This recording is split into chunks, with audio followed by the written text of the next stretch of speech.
Welcome to వార్త. నేను దేవా. నేడు సిపిఐఎం రాష్ట్ర కార్యాలయంలో ప్రత్యేక సమావేశం నిర్వహించారు. ఈ సమావేశం పెట్టడానికి గల ముఖ్య కారణం ఏంటి అనే విషయంపై మనతో పాటు మాట్లాడటానికి సిపిఐఎం స్టేట్ సెక్రటరీ అంటే జాన్ వెస్లీ గారు ఉన్నారు. చెప్పండి సార్, ఈరోజు పెట్టడానికి గల ముఖ్య కారణం ఏంటి?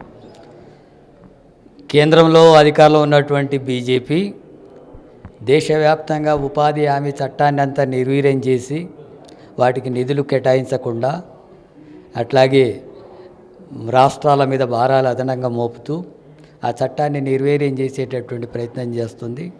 అట్లాగే దేశవ్యాప్తంగా కార్మికులు పోరాడి సాధించుకున్నటువంటి 29 చట్టాలని 4 కోడ్లుగా కుదించి వాళ్ళకు సంఘం పెట్టుకునే హక్కు లేకుండా, సమ్మె చేసే హక్కు లేకుండా, వేతనాలు పెంచమని అడిగే హక్కు లేకుండా చేస్తున్నారు. అట్లాగే రైతులకు సంబంధించి గిట్టుబాటు ధర లేదు. అట్లాగే ఎరువుల సబ్సిడీలంతా కూడా తగ్గిస్తున్నారు. సీడ్స్ బిల్లును తీసుకొస్తున్నారు రైతులకు వ్యతిరేకంగా. విద్యుత్తును ప్రైవేట్ పరం చేస్తూ ప్రజల మీద భారాలు మోపేటటువంటి పద్ధతిని కేంద్ర ప్రభుత్వం తీసుకొస్తుంది. వీటన్నిటిని వ్యతిరేకిస్తూ మార్చి నెలలో దేశవ్యాప్తంగా సిపిఎం పార్టీ ఆధ్వర్యంలో ప్రచార కార్యక్రమము పెద్ద ఎత్తున గ్రామాన అట్లాగే జిల్లా స్థాయిలో పెద్ద ఎత్తున ఆందోళన కార్యక్రమాలు నిర్వహించాలని పిలుపునిచ్చింది. మార్చి 24న ఢిల్లీలో చలో ఢిల్లీ కార్యక్రమాన్ని కూడా ఉంటుంది. ఆ కార్యక్రమాన్ని తెలంగాణ రాష్ట్రంలో కూడా అన్ని గ్రామాల్లో, మండలాల్లో బలంగా ఈ క్యాంపెయిన్ నిర్వహించడం కోసం మేము మార్చి నెల అంతా కూడా ఈ క్యాంపెయిన్ తీసుకుంటున్నాం. దాని గురించి ఈరోజు ప్రధానంగా చర్చించడం జరిగింది. అట్లాగే రాష్ట్ర ప్రభుత్వం ఇచ్చినటువంటి హామీలు అమలు చేయడం లేదు. అధికారంలోకి వచ్చిన సంవత్సరంలో 2 లక్షల ఉద్యోగాలు భర్తీ చేస్తామని చేయలేదు. ఇందిరమ్మ ఇండ్లు నిర్మాణం చేస్తామనేది చేయట్లేదు. విద్య అభివృద్ధి కోసం 20% నిధులు కేటాయిస్తామని చెప్పి ఎన్నికల మేనిఫెస్టోలో హామీ ఇచ్చింది. కానీ అది 7% నిధులు కూడా ఖర్చు పెట్టడం లేదు. అందుకే హామీ ఇచ్చిన మేరకు 20% నిధులు కేటాయించాలని చెప్పి డిమాండ్ చేస్తూ రాష్ట్రంలో ప్రజలకు ఇచ్చిన వాగ్దానాలు అమలు చేయాలని, రాష్ట్ర సమస్యల మీద అట్లాగే కేంద్ర ప్రభుత్వం ప్రజా వ్యతిరేక విధానాల మీద మేము మార్చి నెలలంతా కూడా పెద్ద ఎత్తున ఆందోళన కార్యక్రమాన్ని నిర్వహించబోతున్నాం.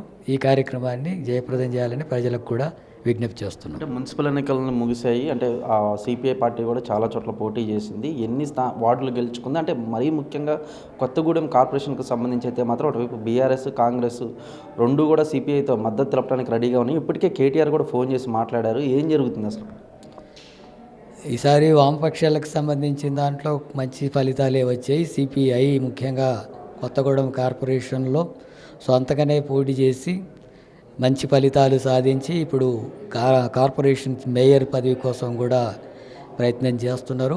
వాళ్ళు అవుతారని చెప్పి ఆశిస్తున్నాం. కాంగ్రెస్, బీఆర్ఎస్లు కూడా మద్దతు ఇస్తామని చెప్పి అంటున్నారు.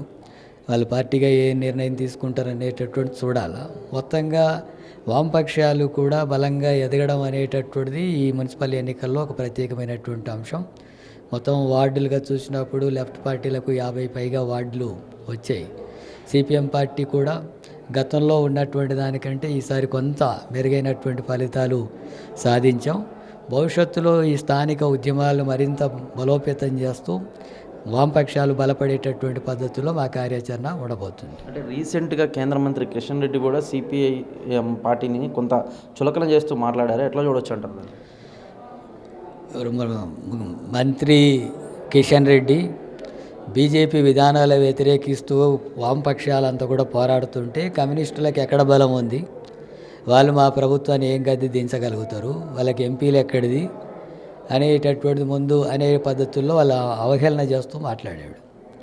కానీ ఒక విషయం ముఖ్యంగా గమనించాల్సింది ఏంటంటే కిషన్ రెడ్డి వామపక్షాలును ఎంపీ సీట్లు, ఎమ్మెల్యే సీట్లలో వామపక్షాల బలాన్ని చూస్తే సరైన అంచనా రాజకీయంగా అంచనా వేసినట్టు కాదు. ఆయన అజ్ఞానాన్ని వ్యక్తం చేస్తుంది. అది వామపక్షాలు ప్రజా ఉద్యమాల ద్వారా ప్రభుత్వాలని గద్దెదించినటువంటి చరిత్ర ఉంది ఈ దేశంలో. పోయినసారి జరిగినటువంటి పార్లమెంట్ ఎన్నికల్లో కూడా వామపక్షాలు బలమైనటువంటి ఉద్యమం చేయడం వల్లనే వాళ్ళు 300 ఎంపీ స్థానాలు గెలుస్తామన్నది 240కే వచ్చి సొంత మెజార్టీ రాలేదు.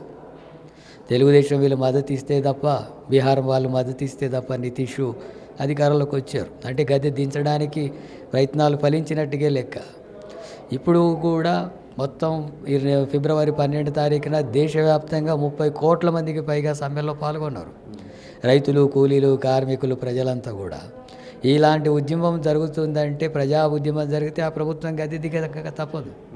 మన రాష్ట్రంలోనే చూసుకుంటే బీజేపీకి పార్లమెంట్ ఎన్నికల్లో మంచి ఓటు వచ్చింది. మరి గ్రామ పంచాయతీ, మున్సిపల్ ఎన్నికల్లో ఎందుకు సగానికి సగం పడిపోయింది? ఎందుకు పడిపోయిందంటే వాళ్ళు ప్రజా వ్యతిరేకంగా ఉన్నారు. బీసీలుగా 42% రిజర్వేషన్లకు వ్యతిరేకంగా ఉన్నారు. అందుకే ఈసారి బీసీలు సరిగ్గా దానికి ఓటు వేయలేదు.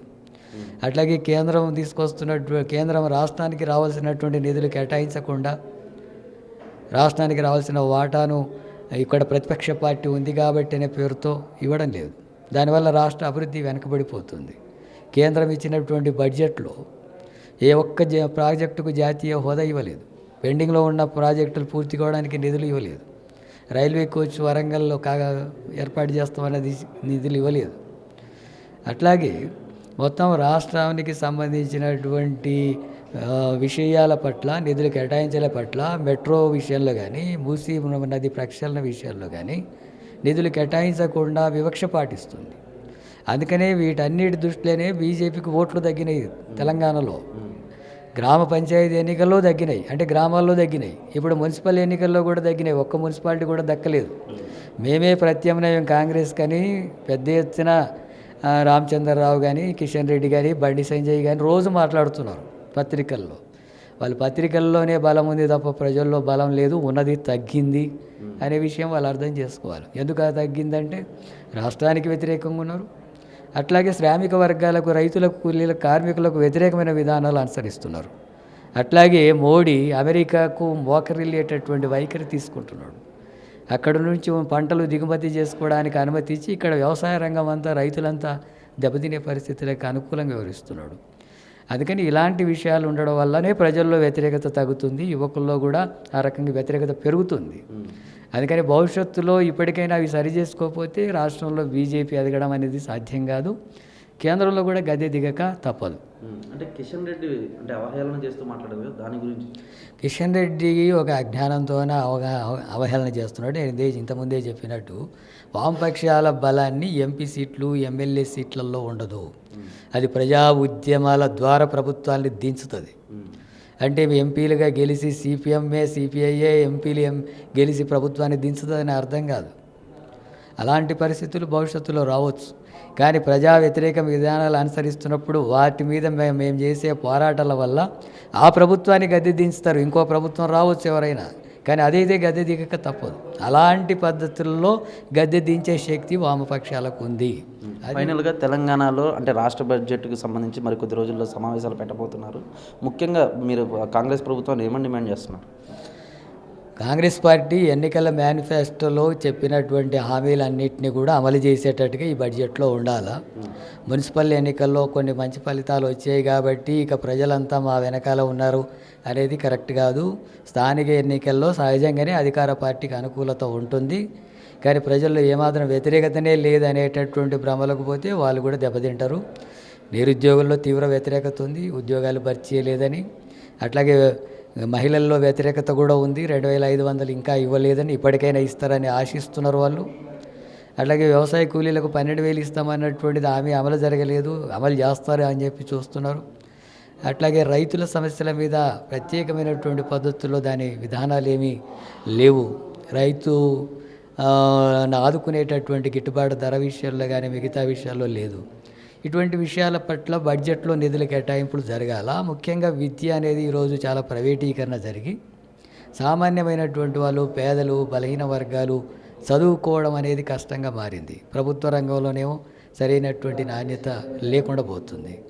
ఇలాంటి సందర్భంలో విద్యారంగానికి 20% నిధులు కేటాయించి వాటిని అభివృద్ధి చేసి సామాన్యమైనటువంటి పేదలకు కూడా ఉన్నతమైనటువంటి విద్య అందించేటట్టుగా చర్యలు తీసుకోవాలంటే ఇచ్చిన హామీ ప్రకారం నిధులు కేటాయించాలి. కేటాయించమని మేము డిమాండ్ చేస్తున్నాం. రైట్, చూశారు కదా, త్వరలో రాబోయే బడ్జెట్ సమావేశాల్లో కనుక అంటే విద్యకు సంబంధించి ఎన్నికల మేనిఫెస్టోలో అమలు చేసే విధంగా కూడా బడ్జెట్ రూపొందించాలని అయితే మాత్రం CPM general secretary John Wesley గారు డిమాండ్ చేస్తున్నారు. మేము కార్తీక్తో దేవ వార్త, హైదరాబాద్.